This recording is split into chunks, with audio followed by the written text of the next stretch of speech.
Good morning, happy साबत। यीशु सहाय सबको।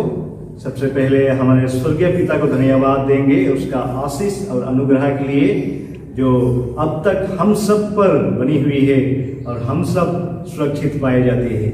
ये परमेश्वर का अनुग्रह ही है। ऐसा बात नहीं है कि हम भले हैं, हम धर्मी हैं इसलिए बचाए गए, नहीं, लेकिन ताकि परमेश्वर का अनुग्रह है, हम सबको सुरक्षित रखा है। इसलिए हम परमेश्वर को कुछ नहीं दे सकते धन्यवाद के सिवा।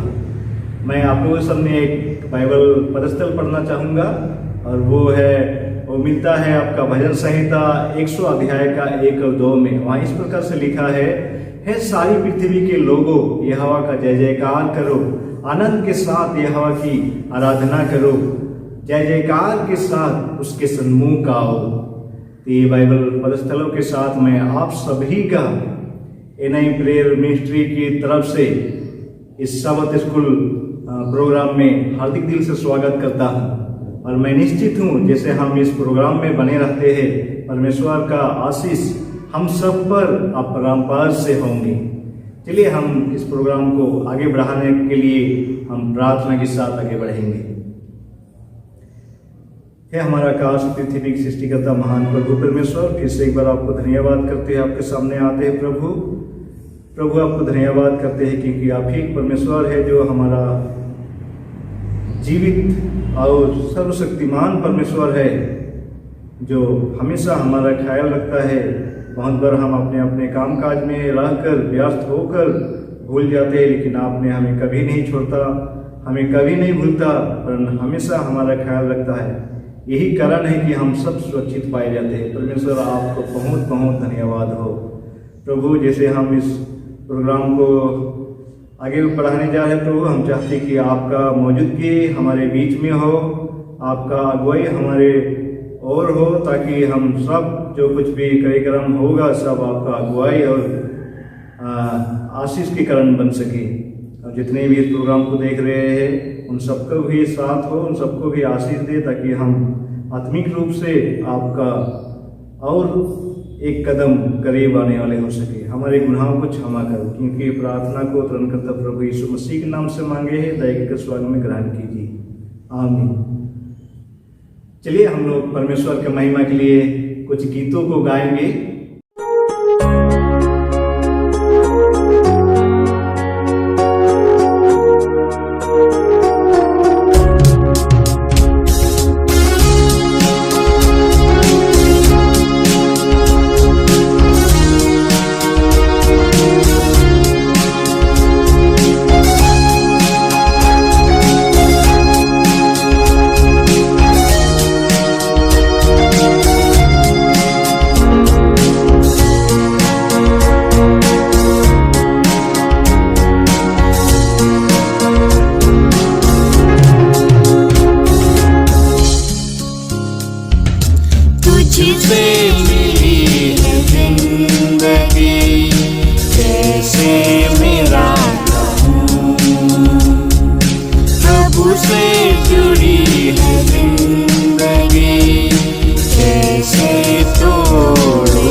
जब जब मैंने तुझको पुकारा, तूने मेरी सुनी है, हाथ पकड़कर संग चलकर प्रभु ने राह दिखाई है।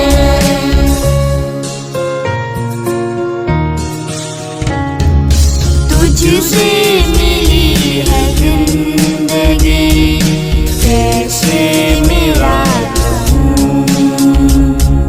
प्रभु से जुड़ी है जिंदगी, कैसे तोड़ दूं।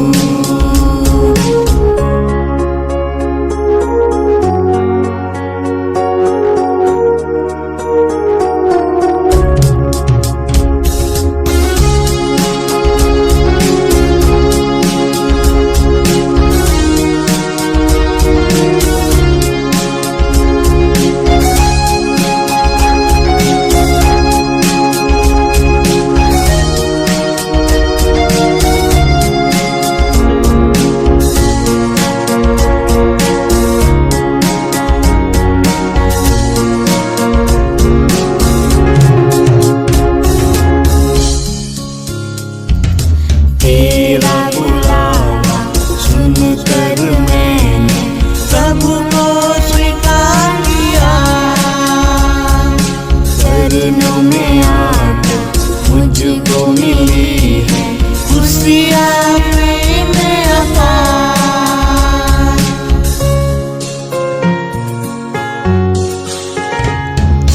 तेरा बुलावा सुनकर मैंने प्रभु को स्वीकार किया, चरणों में आकर मुझको मिली है खुशियाँ प्रेम अपार।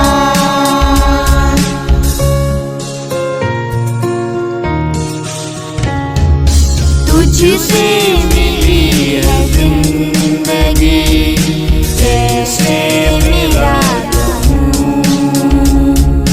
प्रभु से जुड़ी है जिंदगी, कैसे तोड़ दूं।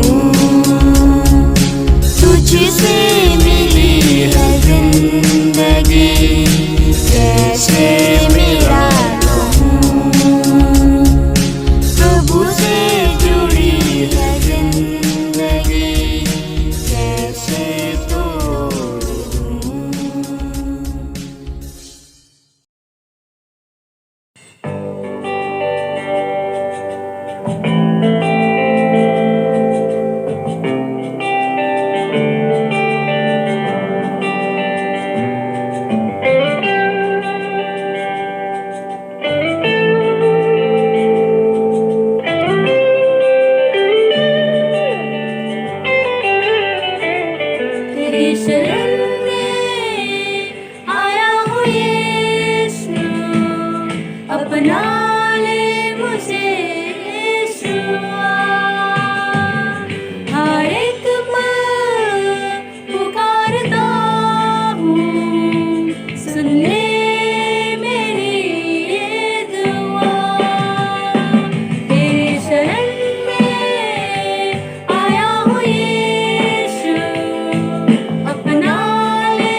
मसीह ने मिटाया। बस तू ही है एक सहारा, हाँ तू ही है यीशु।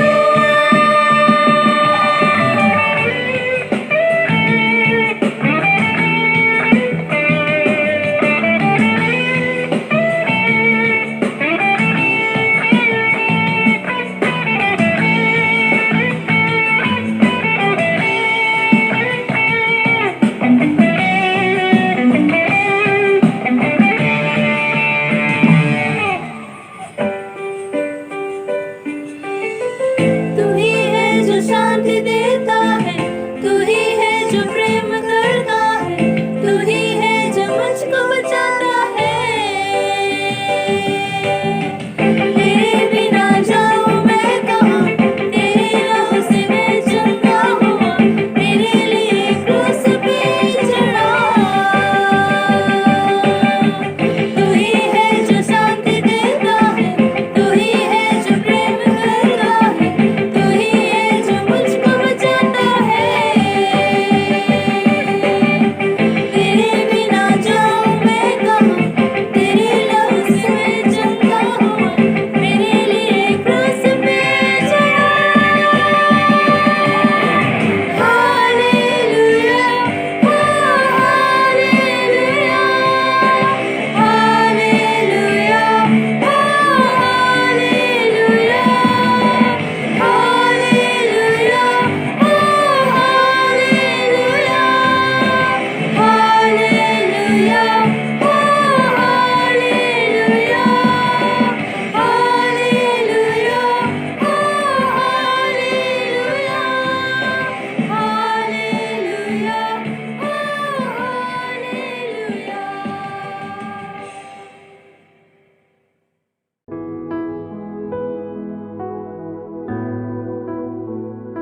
अगर आप एक हफ्ते के लिए कुछ छोड़कर किसी के जीवन में बदलाव ला सकते हैं तो आप क्या छोड़ेंगे? लगभग 100 साल पहले 1922 में सेवेंथ डे एडवेंटिस्ट लोगों ने ठीक वैसे ही किया था। मिशनरियों का समर्थन करने के लिए इस्तेमाल किया जाने वाला पैसा खत्म हो रहा था। जब चर्च को अपने मिशनरियों को घर बुलाने के लिए मजबूर होना पड़ा तो एडवेंटिस्ट लोगों ने कदम बढ़ाया। उन्होंने मिशन की पेशकश की चुनौती को स्वीकार किया। उन्होंने मिशन के लिए कुछ न कुछ छोड़ दिया। बच्चों ने गुल्लक की बचत की, बड़ों ने एक सप्ताह की मजदूरी दी। कुछ त्याग कर उन्होंने मिशनरियों को मैदान में ही रखा।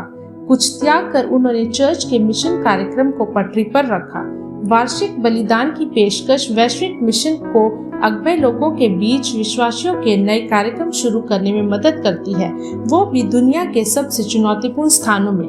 वास्तव में ये इतना चुनौतीपूर्ण है कि वैश्विक मिशन इनमें से कुछ स्थानों को केवल छिपे हुए शहरों और छिपे हुए देशों के रूप में पहचानता है।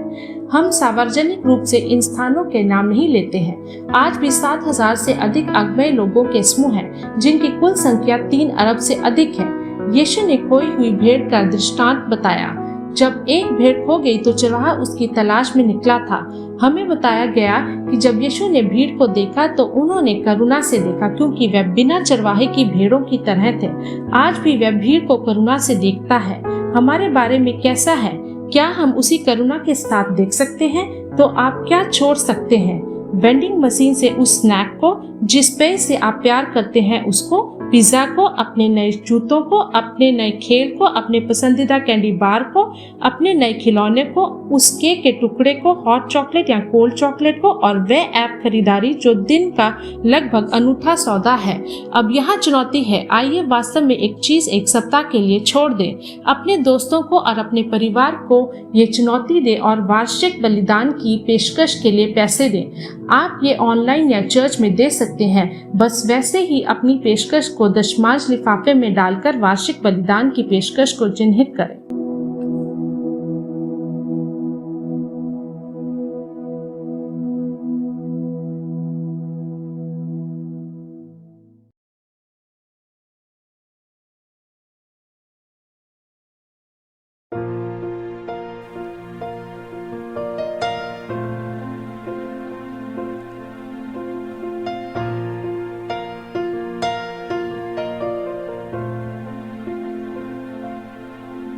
Amazing Amazing grace, how sweet the sound that saved a wretch like me. I once was lost, but now am found, was blind, but now I see. 'Twas grace that taught my heart to fear, and grace my fears relieved. How precious did that grace appear the hour I first believed. My chains are gone, I've been set free. My God, my Savior has ransomed me. And like a flood, His mercy reigns, unending love, amazing grace.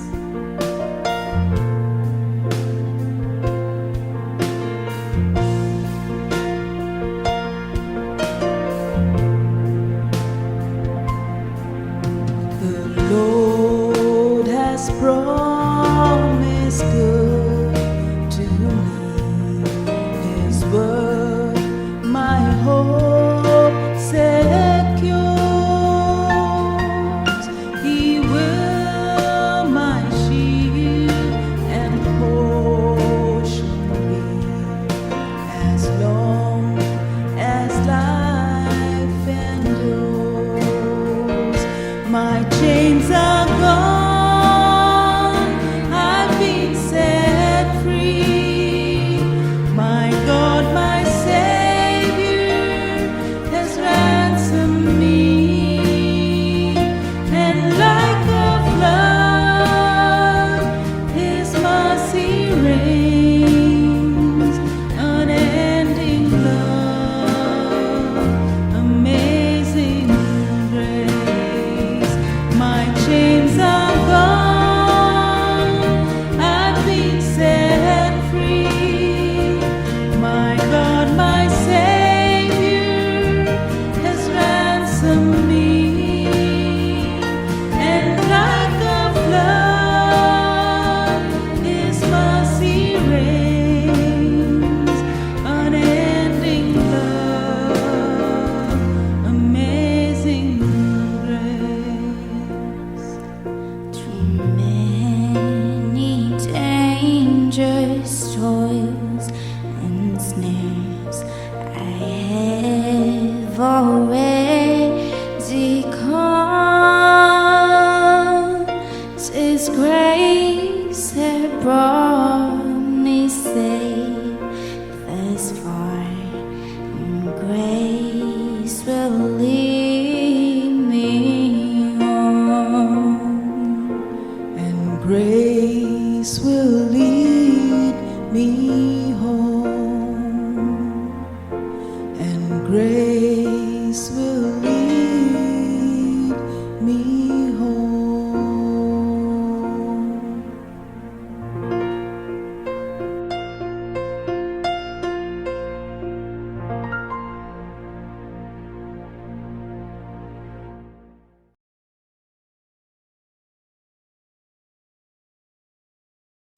प्रभु यीशु मसीह के पवित्र और मीठे नाम में आप सबों को जय मसीह की। यीशु सहाय, हैप्पी साबत। परमेश्वर के इस खूबसूरत और पवित्र दिन में आप सभी दर्शकों का आज के हमारे साबत स्कूल पाठ के अध्ययन में हार्दिक स्वागत करना चाहती हूं। और साथ ही साथ आज हमारे इस साबत स्कूल पाठ के अध्ययन के जो गेस्ट हैं, पास्टर आर भारती और पास्टर फ्रैंकलिन फ्रांसिस, मैं आप दोनों का भी स्वागत करती हूं। आइए, इससे पहले कि हम अपने साबत स्कूल पाठ के अध्ययन को आगे बढ़ाएं, हम अपनी आंखों को बंद करेंगे और पास्टर आर भारती के साथ दुआ में जाएंगे। आइए प्रार्थना करें। प्रभु परमेश्वर, हमारे मालिक, इस दुनिया की सृष्टि करता, अपने आप को और अपनी पूरी टीम को परमेश्वर तेरे हाथों में समर्पित करते हैं और तुझसे दुआ करते हैं परमेश्वर तू हम में से हर एक के साथ हो और अपना वचन दो परमेश्वर तूने हमें दिया है, हमें समझ और बुद्धि, शक्ति और सामर्थ्य तेरी तरफ से मिले कि हम उसे दूसरों के साथ बांट सकें इस ऑनलाइन मिनिस्ट्री के द्वारा।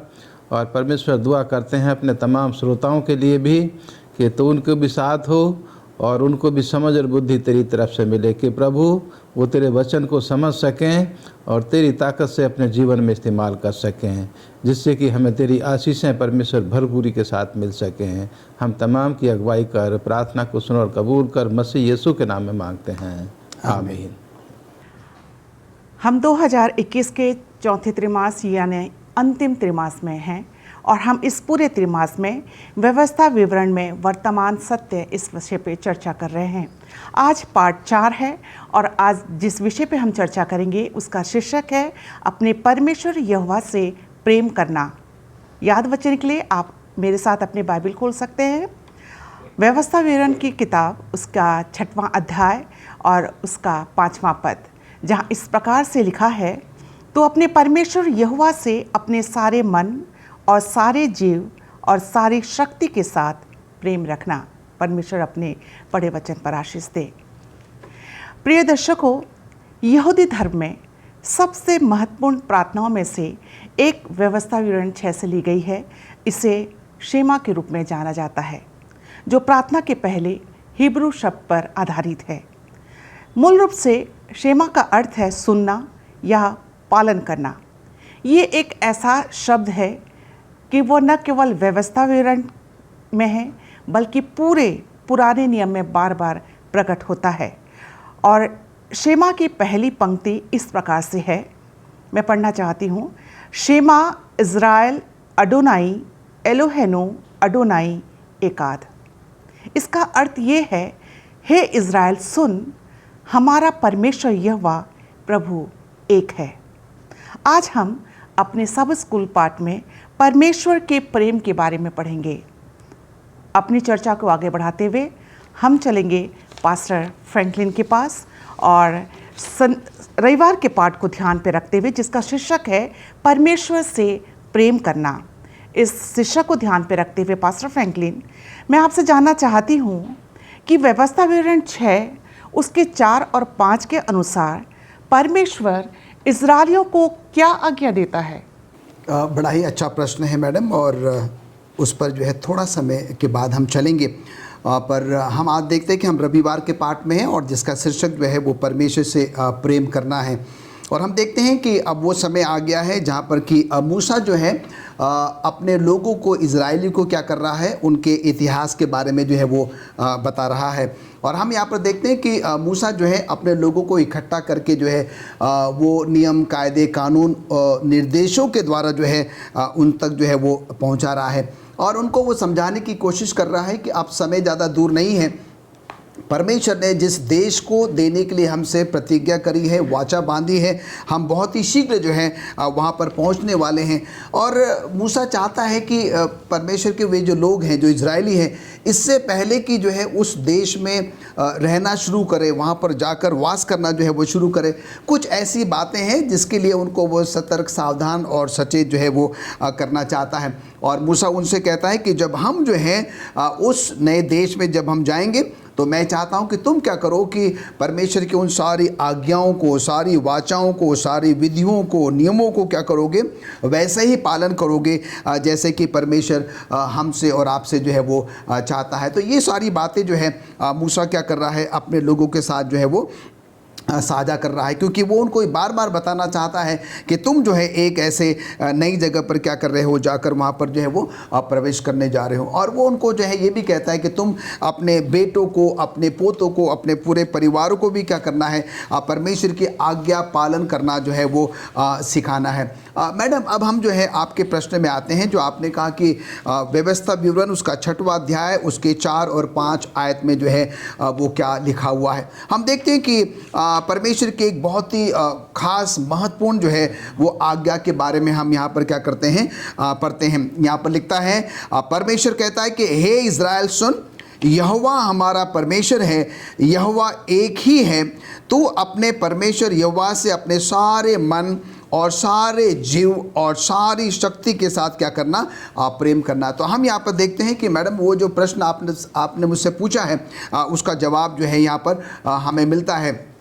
परमेश्वर जो है वो बहुत ही प्रेमी परमेश्वर है, और यहाँ पर इसलिए परमेश्वर जो है क्या कर रहा है, अपने लोगों से, इजरायली से ये कहता है कि सुनो, यहोवा हमारा परमेश्वर है, यहोवा एक ही है, तू अपने परमेश्वर यहोवा से अपने सारे मन और सारे जीव और सारी शक्ति के साथ क्या करना है, प्रेम करना। इसका मतलब ये होता है कि संपूर्ण दिल से, संपूर्ण हृदय से जो है हम सबों को ये सलाह दी जाती है कि हम क्या करें, प्रभु परमेश्वर से जो है वो प्रेम करें। यही बात जो है मूसा जो है क्या कर रहा है, अपने लोगों को, जो कि इजरायली है, उनको जो है वो समझा रहा है। एक बहुत बड़ी ही दिलचस्प जो है वो बात है।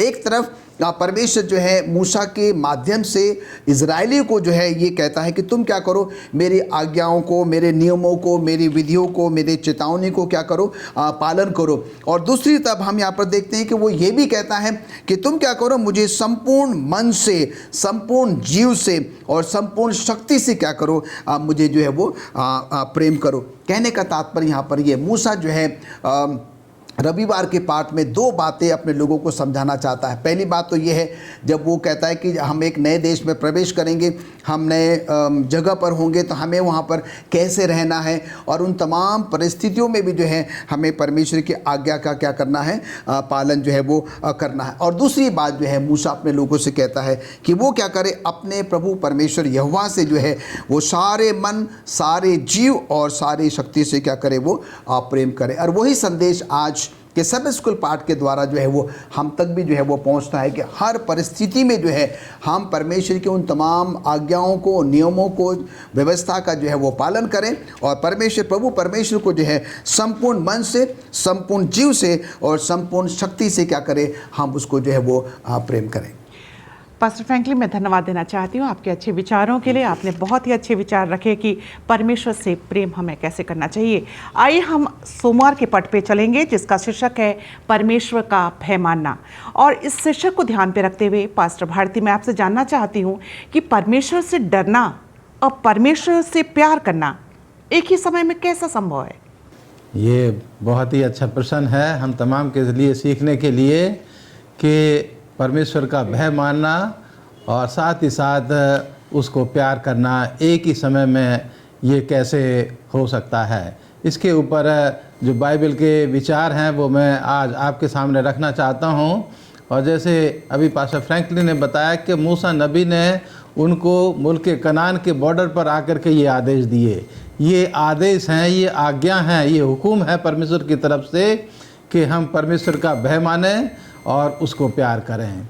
तो मैं सबसे पहले परमेश्वर का भय माने, इसके ऊपर मैं बाइबल के जो विचार हैं उनको आपके सामने रखना चाहता हूँ कि परमेश्वर जो है वो जब ये कहता है कि परमेश्वर से डरो, तो हम जो है परमेश्वर के बारे में सोचने के लिए मजबूर हो जाते हैं कि क्यों हम परमेश्वर से डरें।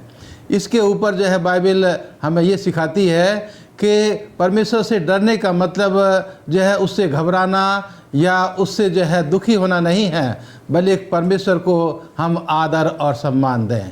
परमेश्वर को हम आदर और सम्मान दें कि हम परमेश्वर से इसलिए डरें क्योंकि वह महान परमेश्वर है, वो सृष्टि करता है और उसने जो है मुझे और आपको ऐसे हालात से निकाला है, ऐसे उसने जो मुझे और आपको गुलामी से निकाला है जहाँ से हम निकलने की सोच नहीं सकते थे। परमेश्वर ने हमें लाल समुद्र से पार करके निकाला है जो हम अपने स्वप्न में भी नहीं सोच सकते थे। परमेश्वर ने हमें यरदन नदी को जो है वो पार करके निकाला है जो हमारी सोच से कहीं बाहर था। तो परमेश्वर सर्वशक्तिशाली है, परमेश्वर सर्वव्यापी है, परमेश्वर जो है वो सब कुछ देखने वाला है और इसीलिए हम परमेश्वर को आदर और महिमा दें क्योंकि हम जब गुनाहगार ही थे तो उसने हमें बचाने के लिए अपने बेटे खुदावंद यीशु मसीह को मेरे और आपके लिए दे दिया।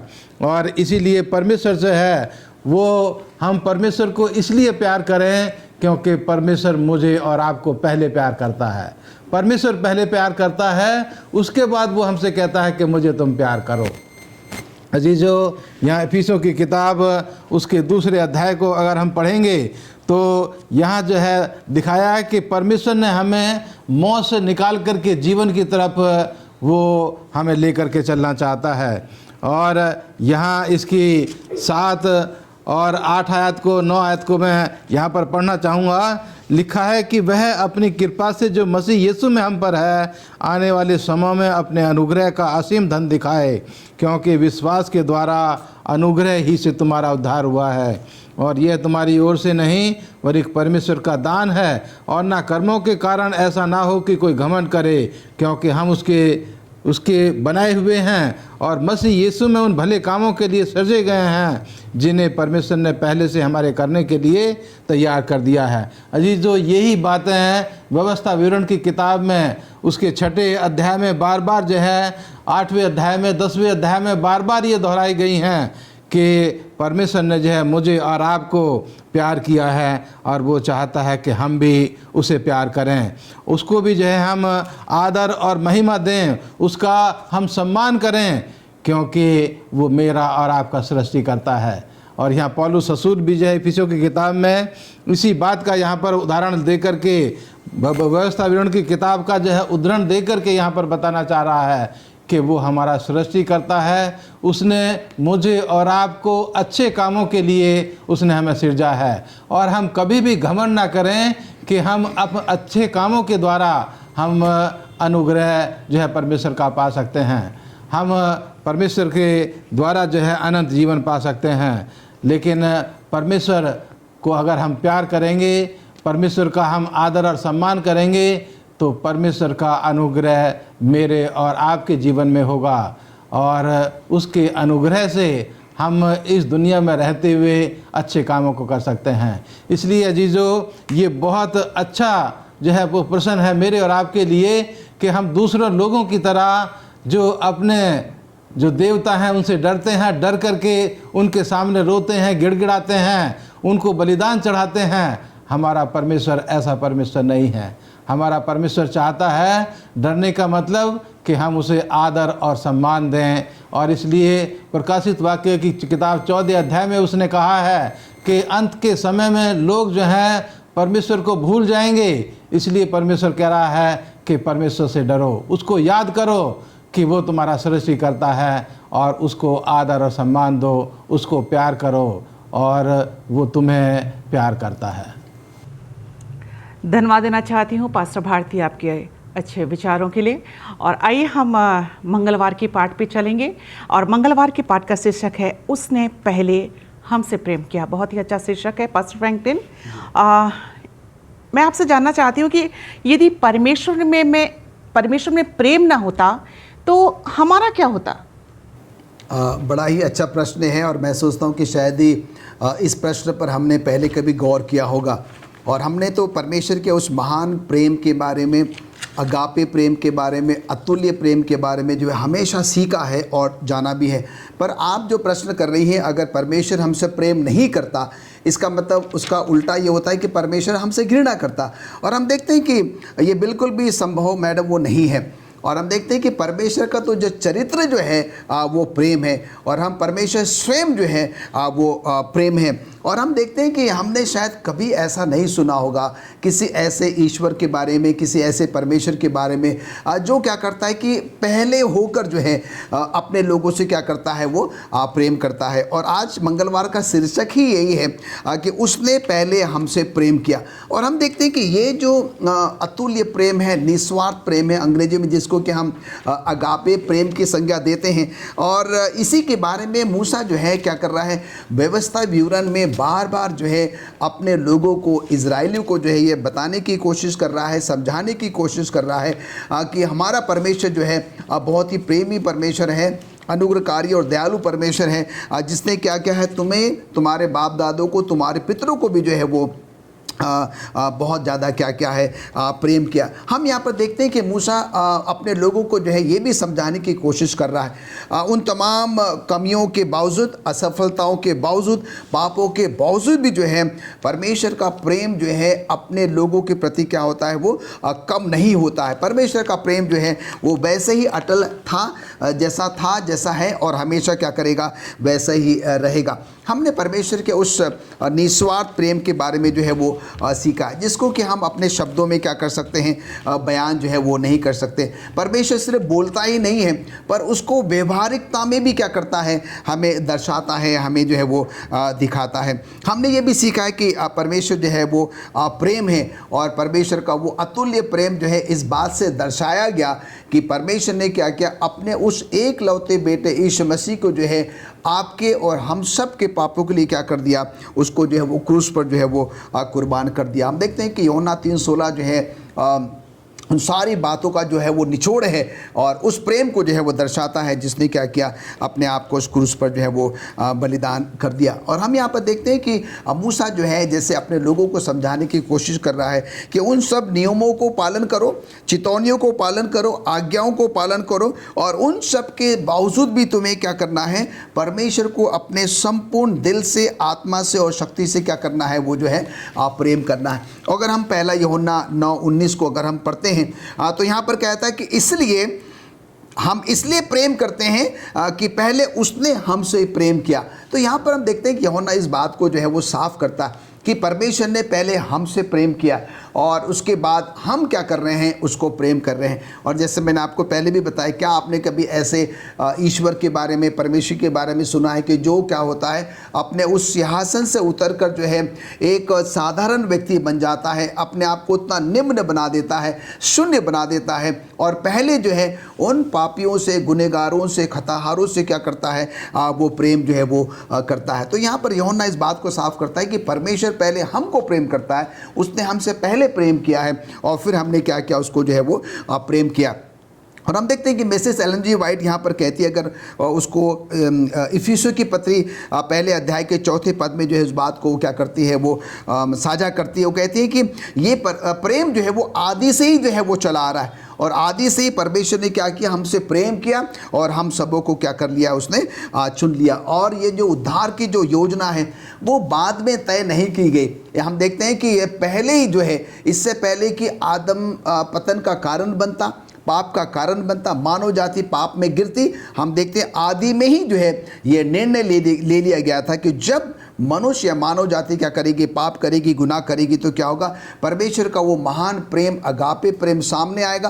प्रभु यीशु मसीह जो है वो अपने आप को, अपने लोगों के लिए क्या करेगा, क्रूस पर बलिदान कर देगा। कितने हम और आप जो है वो भाग्यशाली हैं कि परमेश्वर का वास्तव में जो प्रेम है वो बहुत ही अतुल्य है, अदृश्य है, जिसकी तुलना जो है हम और आप बिल्कुल भी नहीं कर सकते हैं। मंगलवार के पाठ में हमें एक सबक मिलता है, जैसे परमेश्वर ने स्वयं आगे आकर जो है हमसे प्रेम किया, हम और आप भी क्या करें, पहले होकर जो है उन सब लोगों से जो है वो प्रेम करें जो लोग शायद हमको और आपको जो है वो प्रेम नहीं भी करते हैं। मैडम, धन्यवाद देना चाहती हूँ पास्टर फ्रैंकलिन आपके अच्छे विचारों के लिए।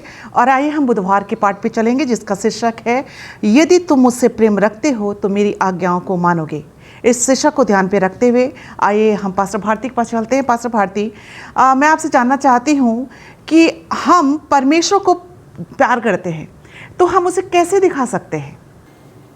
ये मैं आज आपको बताना चाहता हूँ परमेश्वर के वचन के द्वारा और अपने सामाजिक जीवन के द्वारा, कि अगर हम किसी को प्यार करते हैं तो हम उसे कैसे दिखा सकते हैं। अगर हम अपने बच्चों को प्यार करते हैं तो हम उसे कैसे दिखा सकते हैं। अगर परमेश्वर को प्रेम करते हैं तो हम उसे कैसे दिखा सकते हैं। तो यहाँ जो है ये आज के पर्चे में दिखाया गया है कि अगर हम परमेश्वर को प्यार करते हैं तो हम उसकी आज्ञाओं को मानेंगे, उसके कहने को मानेंगे।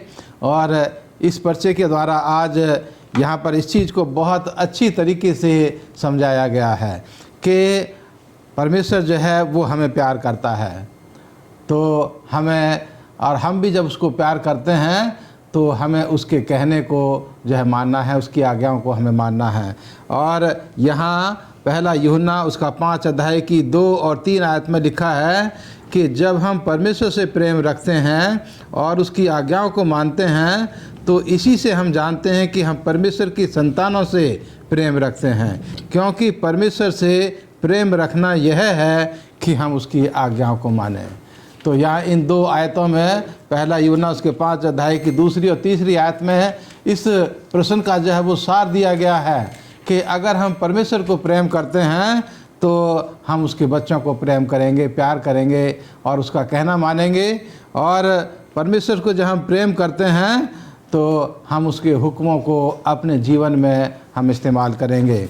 परमेश्वर जो है वो मुझे और आपको यहाँ पर सिखाना चाहता है कि अगर हम किसी को प्रेम करते हैं तो अगर वो व्यक्ति जो है गलती भी कर लेता है तो हम उसके ऊपर दया करते हैं।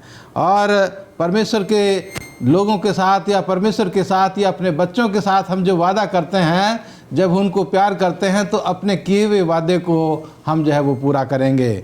और परमेश्वर जो है वो चाहता है कि हम उसे प्यार करें, क्योंकि उसने हमें मुसीबतों से, गुलामी से, उन जंजीरों से जिनमें हम जकड़े हुए थे, गुनाह की जंजीरों से उसने जो है वो मुझे और आपको निकाला है।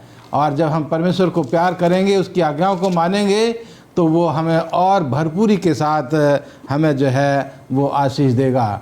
तो अजीजों, यहाँ पर मैं आज आपको बताना चाहता हूँ कि हम जब अपने बच्चों को प्यार करते हैं तो हम उनकी देखभाल करते हैं, हम उनकी परवरिश करते हैं, उनके खाने पीने का, उनका पालन पोषण का इंतजाम करते हैं और उनको जो है अच्छी से अच्छी चीज़ हम देना चाहते हैं।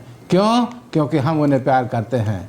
और यही चीज़ परमेश्वर के साथ जो है वो लागू होती है कि अगर हम परमेश्वर को प्यार करते हैं तो जो परमेश्वर ने कहा है हम उसके विचारों को, उसके वचन को, उसके शुभ संदेश को हम जो है अपने जीवन में अमली जामा पहनाएंगे।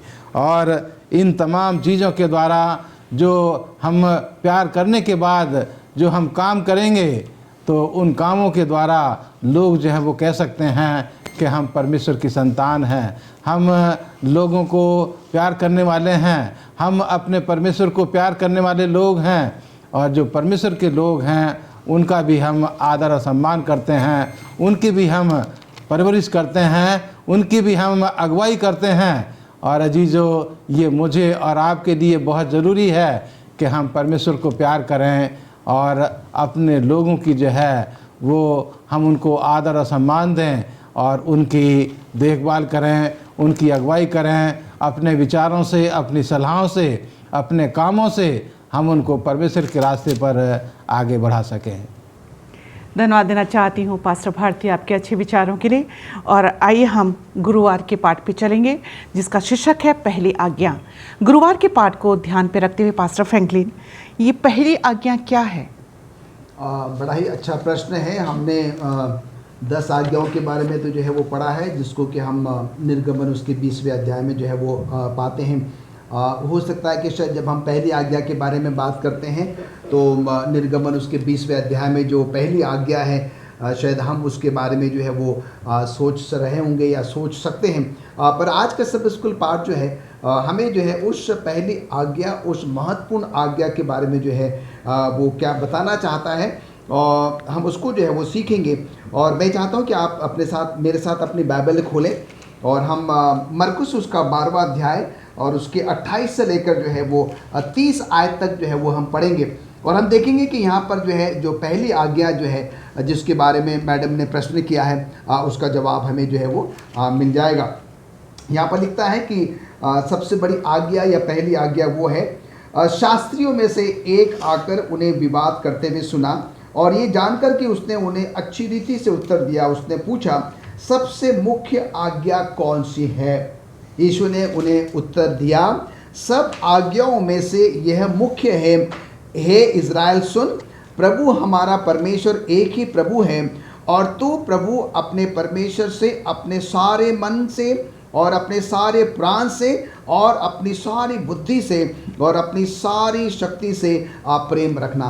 तो हम यहाँ पर देखते हैं कि मैडम आपके प्रश्न का जो है वो जवाब यहाँ पर जो है वो मिल जाता है। और मैं एक आयत आपके सामने जो है वो और पढ़ना चाहता हूँ। व्यवस्था विवरण उसका 6वां अध्याय और हम उसके चौथे पद से जो है वो देखेंगे। और यहाँ पर भी जो है वही जो पहली आज्ञा जो है, जो कि बहुत ही महत्वपूर्ण आज्ञा है, उसके बारे में यहाँ पर कहा जा रहा है। व्यवस्था विवरण उसका 6वां अध्याय और उसकी 4थी आयत। हे इस्राएल सुन, यहोवा हमारा परमेश्वर है, यहोवा एक ही है। तू अपने परमेश्वर यहोवा से अपने सारे मन और सारे जीव और अपनी सारी शक्ति से प्रेम रखना। और ये आज्ञा जो आज मैं तुझको सुनाता हूँ वो तेरे मन में बनी रहे, और तू इन्हें अपने बाल बच्चों को समझाकर सिखाया करना, और अपने घर में बैठे मार्ग पर चलते लेटते उठते उनकी चर्चा किया करना, और उन्हें अपने हाथ के चिन्ह के रूप में बांधना, और ये तेरी आंखों के बीच टीके का काम दे, और इन्हें अपने अपने घर के चौखट की बाजुओं पर अपने फाटकों पर जो है वो लिखना। तो हम यहाँ पर देखते हैं कि ये बहुत ही महत्वपूर्ण जो है वो आज्ञा है। परमेश्वर जो है मुझे और आपको जो है ये बताना चाहता है, मुझे और आपको जो ये समझाना चाहता है कि हम क्या करें, अपने प्रभु परमेश्वर से जो है वो संपूर्ण मन से, संपूर्ण जीव से और संपूर्ण शक्ति से क्या करें, हम प्रभु परमेश्वर को जो है वो प्रेम करें। और हमने जो है यहाँ पर ये भी सीखा है कि सब आज्ञाओं में से क्या है, यही एक मुख्य आज्ञा है जिसको अभी मैंने आपके सामने पढ़कर सुनाया था कि तू अपने प्रभु परमेश्वर से अपने सारे मन, अपने सारे प्राण से और अपनी सारी बुद्धि से और अपनी सारी शक्ति से क्या करना, प्रेम रखना।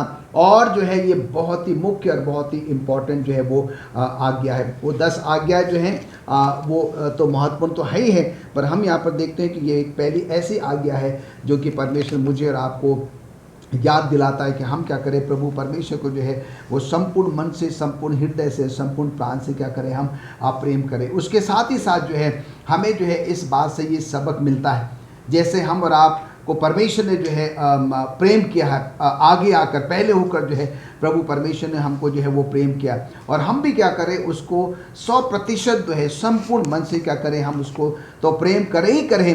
पर वही प्रेम हमें क्या करना है, अपने व्यवहारिकता में जो है अपने लोगों के प्रति भी जो है वो दर्शाना है।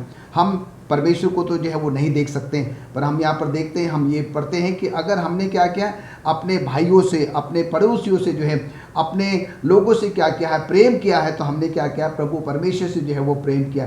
अगर हम जिसको कि हम सामने देखते हैं, जिनके साथ हम उठते बैठते चलते फिरते हैं, काम करते हैं, अगर हम उनके साथ प्रेम जो है वो नहीं रखते हैं या नहीं कर सकते हैं, तो हम उस परमेश्वर को जिसको कि हम शायद नहीं देख पा रहे हैं, हम उसके साथ जो है वो संपूर्ण मन से, संपूर्ण जीव से, संपूर्ण शक्ति से जो है वो कैसे प्रेम कर सकते हैं। तो ये सबक हम सबों के लिए कि आइए हम जो है अपने लोगों के साथ क्या करें, वैसे ही प्रेम करें जैसे कि परमेश्वर चाहता है कि हम प्रभु परमेश्वर से प्रेम करें। और जब हम अपने लोगों से जो है वैसे प्रेम करेंगे जो परमेश्वर चाहता है, तो सचमुच में परमेश्वर जो है बहुत खुश होगा, और परमेश्वर की वो जो पहली आज्ञा है जिसके बारे में अभी हमने पढ़ा है, वो क्या हो जाएगी, वो मैडम पूरी हो जाएगी।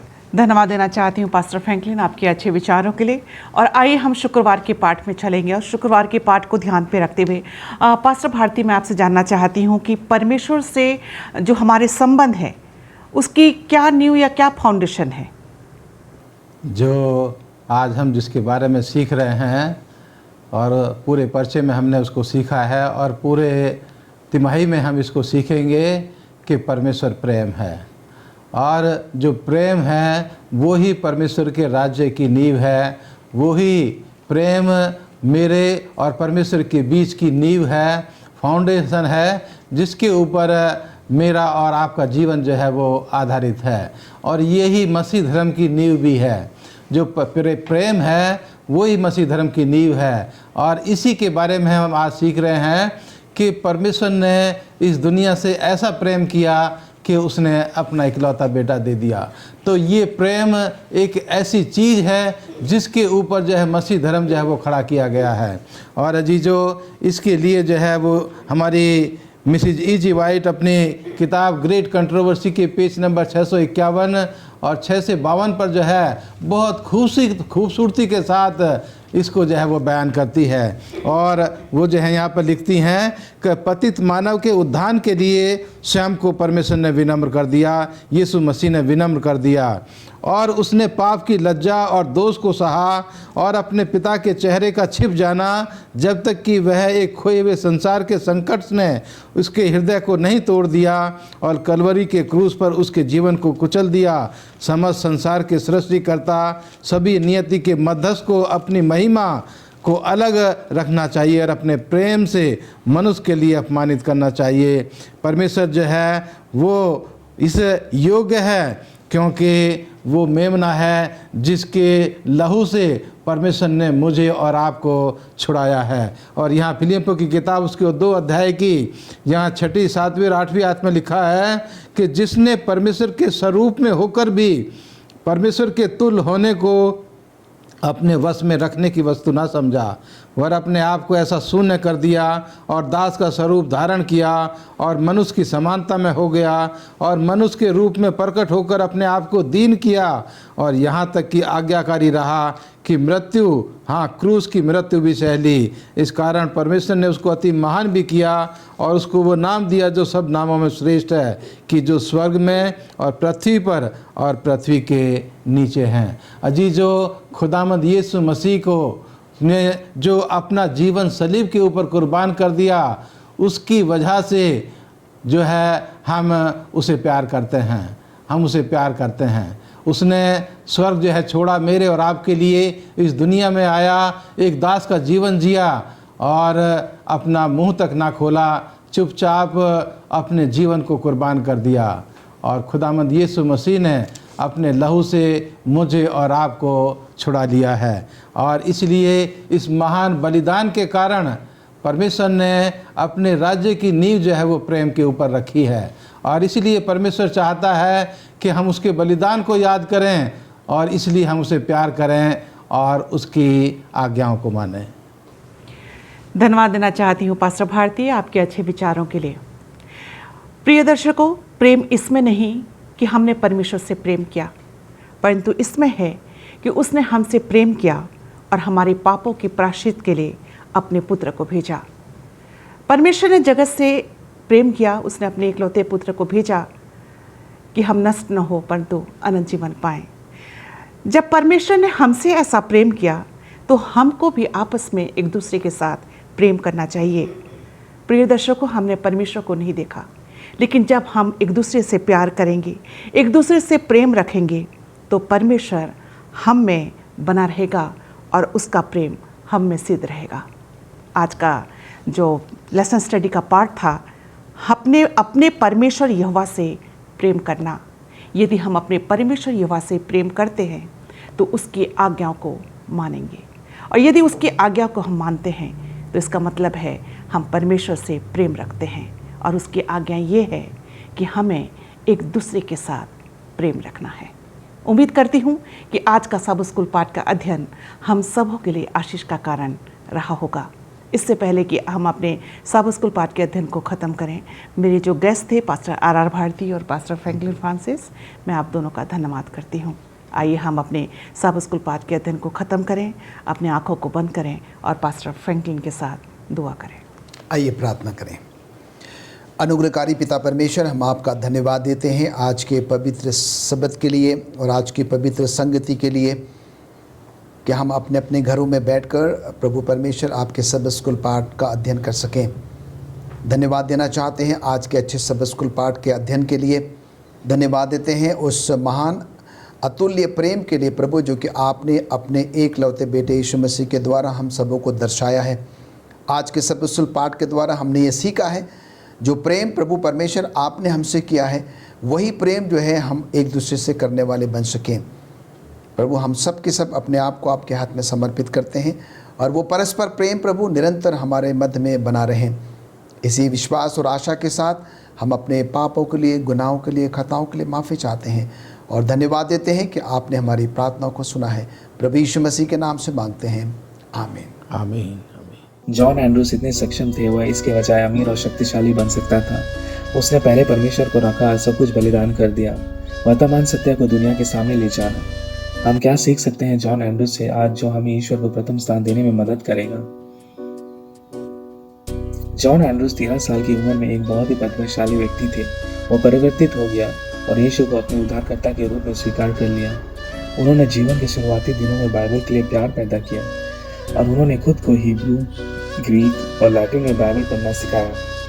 जब उसने साबत में संदेश का अध्ययन किया तो वो उसे उसकी सच्चाई का दोषी पाया गया और उसने अपना जीवन इसे समझने और प्रचार करने के लिए समर्पित करने का फैसला किया। उन्होंने सेवेंथ डे एडवेंटिस्ट चर्च के कई सिद्धांतों और संरचनात्मक दस्तावेजों को स्थापित करने के लिए मदद की। पहले परमेश्वर को रखा।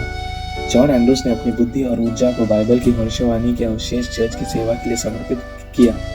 जब चर्च ने यूरोप में एक मिशनरी को प्रायोजित करने का फैसला किया, जॉन एंड्रूज अपनी पत्नी की मृत्यु के शोक के बावजूद ऐसा करने के लिए सबसे सक्षम व्यक्ति थे। एंड्रूज ने सब कुछ छोड़ दिया जो उसने बनाया था और अपने परिवार को विदेश ले जाने का आह्वान को स्वीकार किया। उन्होंने गरीबी और बीमारी के जोखिम को समझा। उन पर आने वाली कठिनाई से वाकिफ थे, लेकिन जॉन एंड्रूज कायम रहे। 1874 में अपने दोनों बच्चों को चार्ल्स और मेरी के साथ यूरोप के लिए रवाना हुए। भले ही वो केवल नौजवान थे, लेकिन बच्चे स्विट्जरलैंड में असाधारण युवा पायनियर साबित हुए।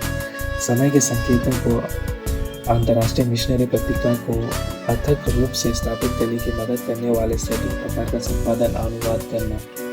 1878 में जॉन एंड्रूज ने जनरल कॉन्फ्रेंस सम्मेलन में भाग लिया और मेरी को अपने साथ ले गए, क्योंकि उसे विश्वास था कि उसे टीबी हो गया था। अकेले यूरोप में चार्ल्स ने अपने पिता को लिखा, हमारा दूर होना कम होगा और फिर अगर हम वफादार रहें तो हम प्रियजनों से फिर मिलेंगे। तो अब निराश न हो, हम आपके लिए बहुत प्रार्थना करते हैं। जॉन एंड्रूज ने मेरी के अंतिम दिनों के दौरान अपने बिस्तर के पास निगरानी रखी। मेरी एंड्रूज केवल 17 साल की उम्र में अपने आराम के लिए चली गई। वह यूरोप से लौट आया, लेकिन टीबी से भी उसकी मृत्यु हो गई। कुछ साल बाद प्रारंभिक एडवेंटिस्ट आंदोलन में जॉन एंड्रूज सबसे प्रमुख बुद्धिजीवी थे। उनका योगदान मुख्य रूप से सेवेंथ डे एडवेंटिस्ट चर्च के विकास के लिए जिम्मेदार था। आज यहाँ 207 देशों और क्षेत्रों में 1,62,000 से अधिक एडवेंटिस्ट कलीसियाँ हैं। हमारा दिल इस आदमी के आभारी है जिन्होंने हमेशा परमेश्वर को सबसे पहले रखा। जॉन एंड्रूज ने परमेश्वर को सबसे पहले रखा, भले ही इसके लिए उनको कीमत चुकानी पड़ी। उनका साहस आज हमें प्रेरणा देता है। यीशु ने हमें छुड़ाने के लिए सब कुछ त्याग दिया और उसका प्रेम हमें उसके राज्य को अपने जीवन में प्रथम स्थान देने के लिए विवश करता है। जब हम अपना दशमांश प्रतिज्ञा को लौटाते हैं तो हमें चुनौती दी जाती है कि हम परमेश्वर को पहले रखें।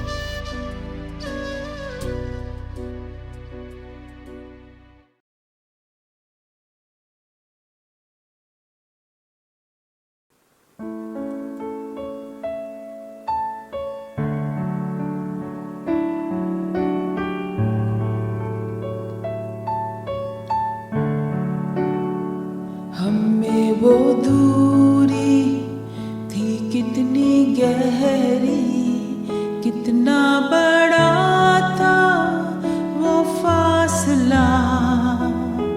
मायूस होकर स्व की ओर देखा, निराशा में आपका नाम लिया।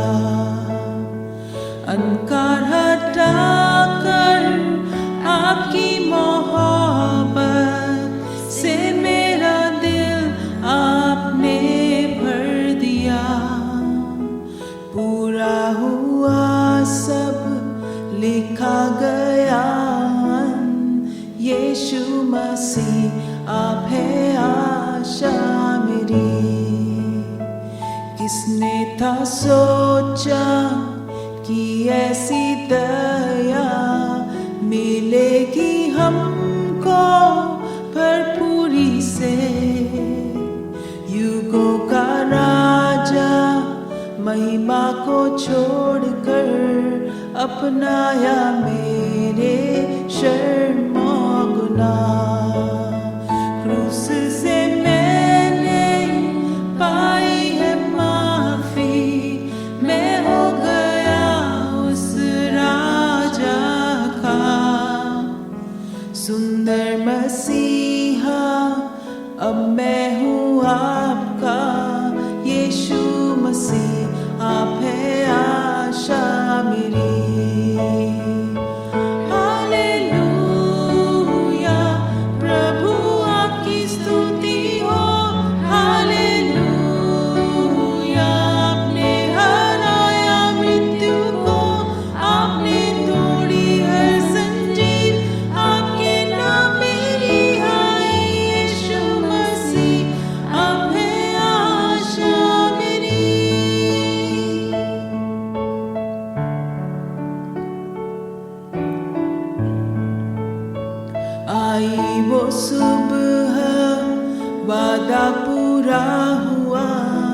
बेजान शरीर ने फिर सांसें ली, खामोशी में से आपने पुकारा, कब्र तेरी जीत है कहाँ। आई वो सुबह, वादा पूरा हुआ, बेजान शरीर ने फिर सांसें ली, खामोशी में से आपने पुकारा, कब्र तेरी जीत है कहाँ। यीशुआ आपकी जय हो सदा।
Happy Sabbath. आप सबको सैबथ मुबारक हो। मैं एनआईयू प्रेयर मिनिस्ट्री की ओर से आप सबका स्वागत करता हूँ। मेरे संदेश की शीर्षक है परमेश्वर का उपहार। परमेश्वर का उपहार। आज हम कुछ वक्त परमेश्वर की वचन प्रेरितों के काम उसकी 8 अध्याय 1 से 24 पर अध्ययन करेंगे। आज हम फिलिप्पुस की गवाह समरिया के लोगों के प्रति पर अध्ययन करेंगे और देखेंगे कि हम इससे क्या सीखते हैं। आइए हम आज का सभा को शुरू करने से पहले अपने सर झुकाएं और प्रार्थना करें। परमेश्वर पिता, हम अपने आप को और अपने जीवन को आपके हाथ में समर्पित करते हैं। हमें अपनी आशीष अपनी पवित्र आत्मा से भरपूर कर, क्योंकि यीशु मसीह के नाम से हम मांगते हैं, आमीन। बाइबल प्रेरितों के काम की पुस्तक में कहता है कि मंडली के खिलाफ यरूशलेम में बहुत उत्पीड़न हो रहा था। सौल मंडली के विनाश करने की पूरी कोशिश कर रहा था। विश्वासियों के घरों पे प्रवेश कर और उन्हें जेल में डाल दिया जा रहा था। बाइबल कहती है कि सौल और उसके साथियों के जुल्म के कारण विश्वासी प्रेरितों को छोड़कर यहूदिया और समरिया के सारे क्षेत्रों में तितर बितर हो गए। विश्वासी पवित्र आत्मा की शक्ति से भरे हुए थे और कोई भी उन्हें यीशु मसीह के लिए गवाही देने से नहीं रोक सकता था, चाहे उन्हें सौल के द्वारा किए गए उत्पीड़न का सामना करना पड़े।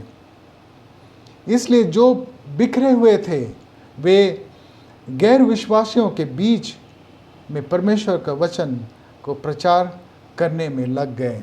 हम एक पापी दुनिया में जी रहे हैं जहां हम अलग अलग प्रकार की चुनौतियों, अलग अलग प्रकार की परेशानियों, बीमारियों और मौत का सामना कर रहे हैं।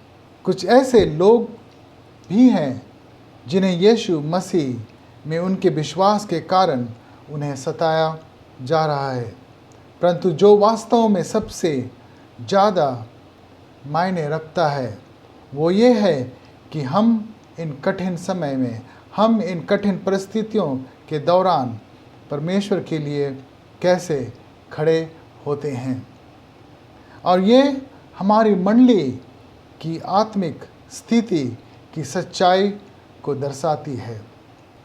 आपके जीवन में ऐसा समय भी आएगा जब आपको अपने विश्वास के लिए खड़ा होना पड़ेगा, जैसे कि प्रेरितों के काम की पुस्तक में शुरुआती कलीसियों की विश्वासी ने किया था।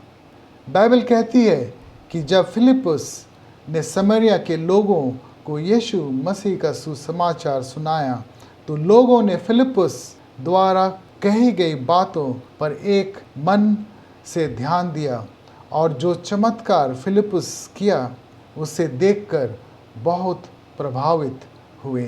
बाइबल कहती है कि समरिया शहर में लोग बहुत खुशी हुए क्योंकि लोगों ने यीशु मसीह को अपना उद्धारकर्ता के रूप में स्वीकार किया। लोग आनंद से भर गए क्योंकि उन्हें आखिरकार वो सच्चाई मिल गई जिसकी वे तलाश कर रहे थे। लोग आनंद से भर गए क्योंकि वे अब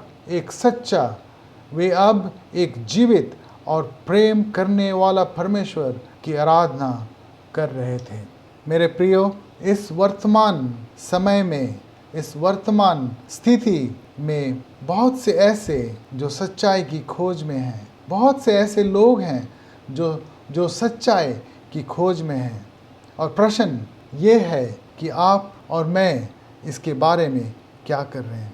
फिलिप्पुस ने न केवल यीशु मसीह का प्रेम को साझा किया परंतु लोगों की ज़रूरतों को भी पूरा किया। वह उनके साथ प्रार्थना करके दुष्ट आत्मा को खदेड़ा, बीमारों को चंगा किया और इस तरह सच्चाई समरिया के लोगों तक पहुंचाया। फिलिप्पुस का सुसमाचार समरिया के लोगों को प्रभावित किया क्योंकि फिलिप्पुस ने उनकी ज़रूरतों को पूरा करने में सक्षम था। बाइबल कहती है लोगों ने फिलिप्पुस पर विश्वास किया क्योंकि उसने परमेश्वर के राज्य और यीशु मसीह के नाम में प्रचार किया। बाइबल कहती है कि दोनों पुरुषों और महिलाओं ने यीशु मसीह को ग्रहण किया और बपतिस्मा लिया। हम में से कितने हैं जो यीशु मसीह का सुसमाचार पहुंचाने से पहले लोगों की ज़रूरतों को पूरा करते हैं? कई बार हम सुसमाचार को केवल उपदेश तक ही सीमित रखते हैं। हम पवित्र शास्त्र में पाते हैं कि यीशु मसीह ने सिर्फ उपदेश नहीं दिया परंतु उन्होंने बीमारों को चंगा किया, उन्होंने निराशाओं को दिलासा दिया और गरीबों को भोजन दिया। पहला यूहन्ना उसका 3 अध्याय और 17 से 18 में पाते हैं और ये कहता है, पर जिस किसी के पास संसार की संपत्ति हो और वह आपके भाई को कंगाल देखकर उस पर तरस ना खाना चाहे तो उस में परमेश्वर का प्रेम क्यों कर बना रह सकता है। हे बालकों, हम वचन और जीभ ही से नहीं पर काम और सत्य के द्वारा भी प्रेम करें। इसलिए मेरे प्रियो, सच्ची गवाही लोगों की ज़रूरतों को समझना और उन्हें संबोधित करना है। तभी हम यीशु के सुसमाचार को उन लोगों के साथ साझा कर सकते हैं। फिलिप्पुस कौन था?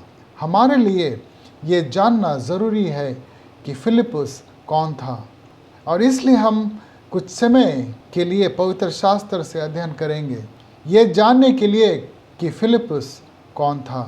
प्रेरितों के काम 6 अध्याय 2 से 5 में ये पाया जाता है कि 12 प्रेरितों अपने चेलों को 7 डीकन चुनने के लिए कहते हैं जो बाकी चेलों के रोजाना ज़रूरतों का प्रबंध करेंगे ताकि प्रेरितों प्रार्थना और परमेश्वर की सेवकाई पर अपना ध्यान पूरी तरह केंद्रित कर सकें। डीकनों को चुनने के लिए आधार प्रेरितों का काम उसकी 6:2 से 5 में पाया जाता है। डीकन से अच्छी प्रतिष्ठा की उम्मीद थी। उन्हें पवित्र आत्मा और बुद्धि से परिपूर्ण होने की ज़रूरत थी। उन्हें विश्वास से भरे हुए होने की ज़रूरत थी। प्रेरितों के काम की पुस्तक से ये पता चलता है कि विश्वासी पवित्र आत्मा से कितने भरे हुए थे। बाइबल कहती है फिलिपुस को स्तिफानुस के साथ साथ एक डीकन के रूप में चुना गया ताकि चेले के ज़रूरत का प्रबंध किया जा सके। फिर भी हम देखते हैं कि जब फिलिपुस को मौका दिया गया तो फिलिपुस ने सुसमाचार को समरिया के लोगों के साथ साझा किया। हम में से कुछ ऐसे भी हैं जो अपनी आत्मिक भोजन या अपनी आत्मिक जीवन में बढ़ोतरी के लिए पूरी तरह से अपनी मंडली के पादरियों, अपनी मंडली के प्रचारक पर निर्भर रहते हैं। मंडली के सदस्य चाहते हैं कि पादरी मंडली के कार्यक्रम को चलाएं और सदस्य केवल मंडली की उपासना में शामिल हो या उन्हें सौंपी गई भूमिकाओं में भाग लें।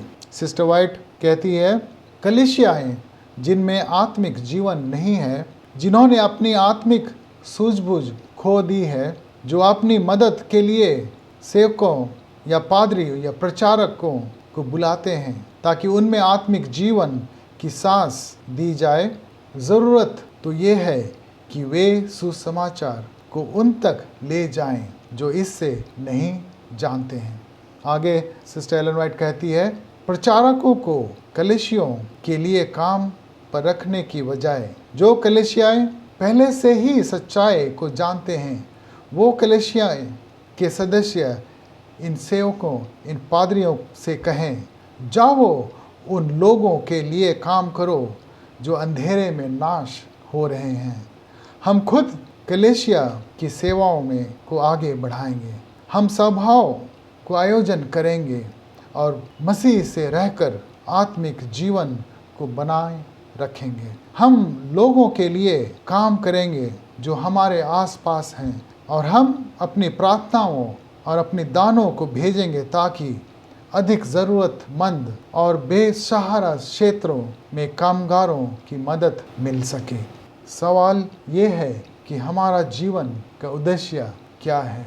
बाइबल मरकुस की 16 अध्याय उसकी 15 में कहती है तुम सारे संसार में जाओ और हर प्राणी को सुसमाचार का प्रचार करो। मानव जाति के लिए यीशु मसीह का प्रेम और बलिदान को साझा करो। यूहन्ना 3 उसका 16 में परमेश्वर का उपहार के बारे में उल्लेख किया गया है।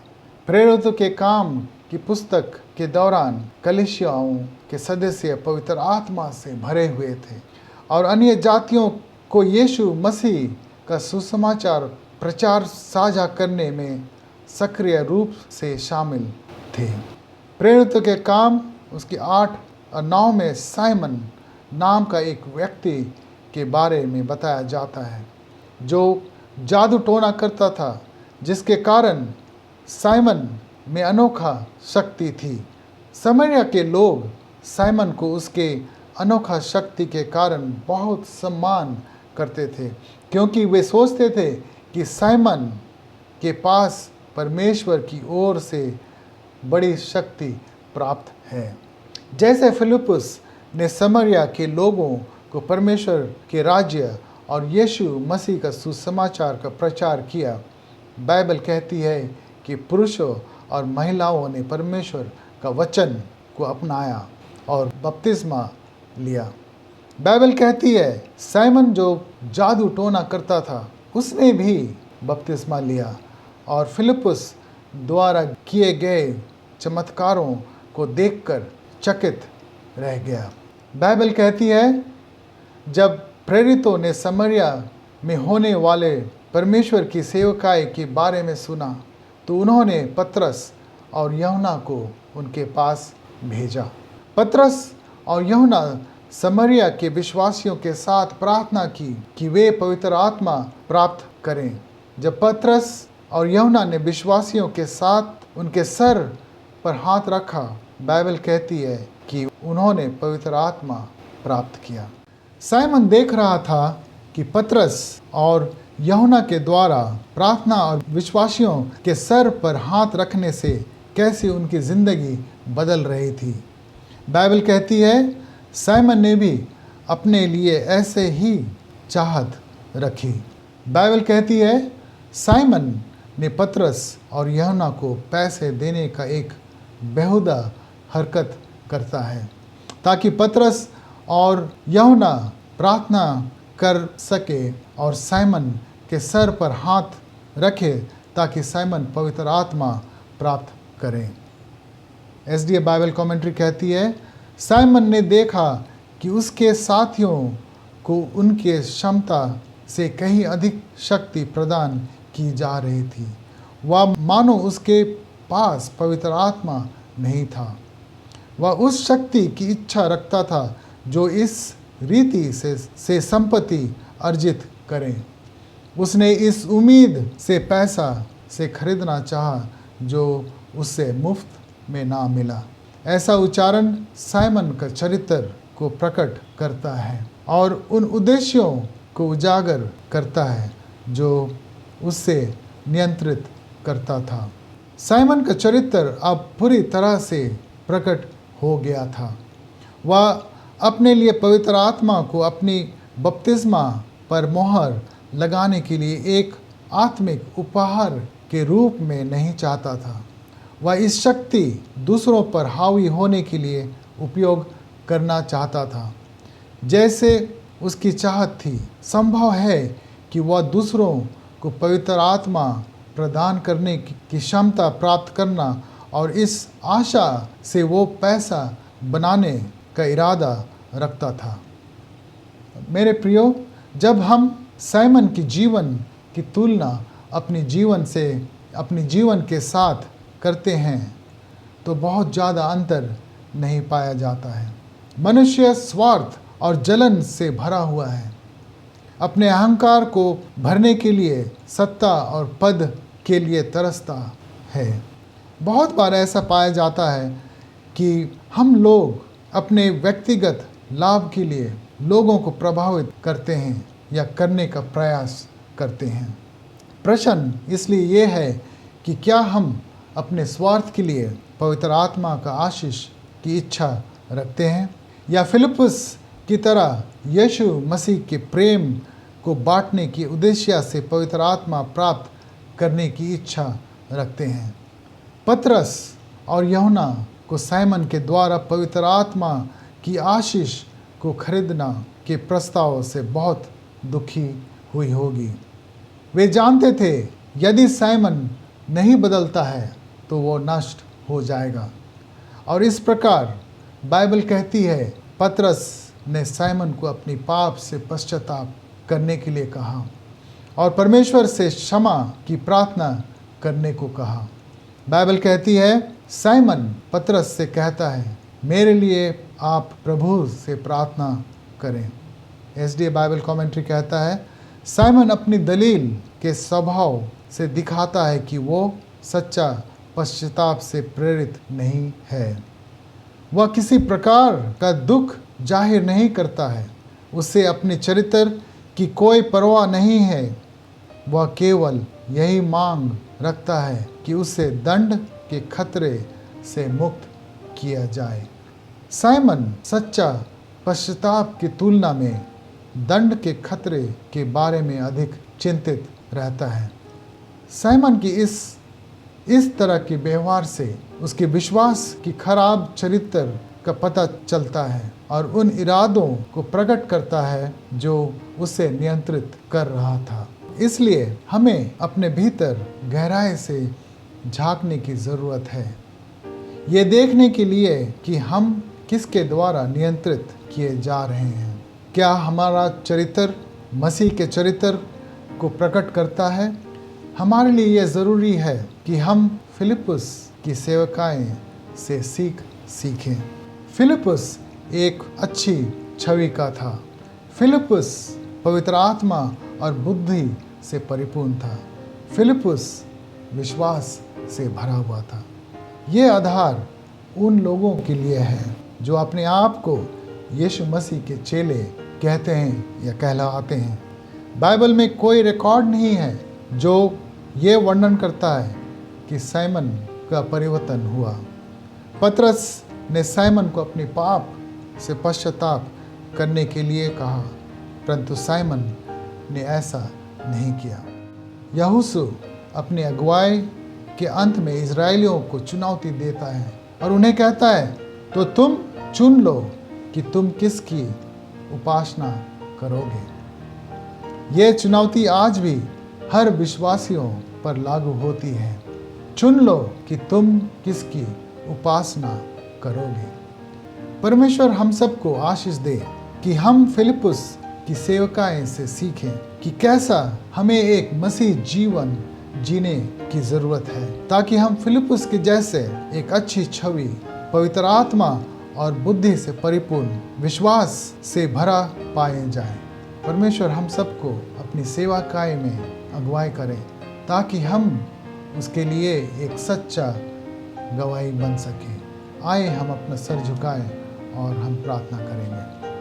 हे हमारे परमेश्वर पिता, धन्यवाद करते हैं कि आपने हमें फिलिप्पुस की जीवन, फिलिप्पुस की गवाही का द्वारा नई नई सीख सिखाई कि हमें अपने जीवन कैसा जीना चाहिए, हमें कैसा एक गवाही बनना चाहिए, ना कि हम साइमन की तरह अपने स्वार्थ से भरे हुए पाए जाएं।